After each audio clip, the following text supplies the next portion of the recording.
எல்லோருக்கும் ஒரு அச்சம் இருக்கிறது. எங்கள் கட்சி நம்மளுடைய கட்சியிலே இருக்குது. புதுசா முன்னாள் அமைச்சர் வருகிறார், முன்னாள் சட்டமன்ற உறுப்பினர் வருகிறார், முன்னாள் பாராளுமன்ற உறுப்பினர் வருகிறார், ஒன்றிய செயலாளர் வருகிறார், நகர செயலாளர் வருகிறார் என்று நம்மளுடைய கட்சியிலே அந்த சில பேருக்கு ஒரு அச்சம் இருக்கலாம். எக்காரணத்தை கொண்டும் யாரையும் கைவிட மாட்டார் என்பதுதான் மாண்புமிகு முதலமைச்சருடைய மனசு. அதனால நாங்க யாரையும் ஒருத்தவங்களை கூட இலக்காரமாவோ அவங்க தானே அப்படின்றது ஒரு இதுவா நாங்க நினைக்க மாட்டோம்.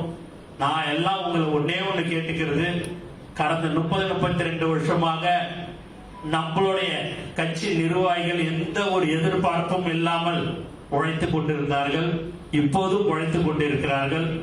அவர்களுடன் நீங்க இணைந்து செயல்பட வேண்டும் என்று நான் உங்களை அன்புடன் கேட்டுக்கொள்கிறேன்.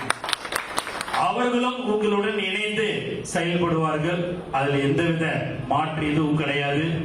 ஏன்னா மற்ற கட்சி தலைவர்களை எல்லாம் கட்சி பார்ப்பார்கள், ஆனால் நம்மளுடைய தலைவர் தளபதியை மட்டும்தான் நேசிக்கக்கூடிய ஒரு தலைவராக எங்களுடைய தொண்டர்கள் பார்த்து கொண்டிருக்கிறார்கள்.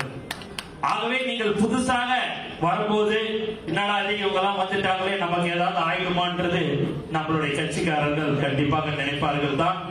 ஆனாலும் அவர்களும் சரி உங்களையும் நாங்கள் ஒரு காலமும் விடமாட்டோம் என்பதை தெல்ல தெளிவாக நாங்கள் தெரிவித்துக் கொள்கிறோம்.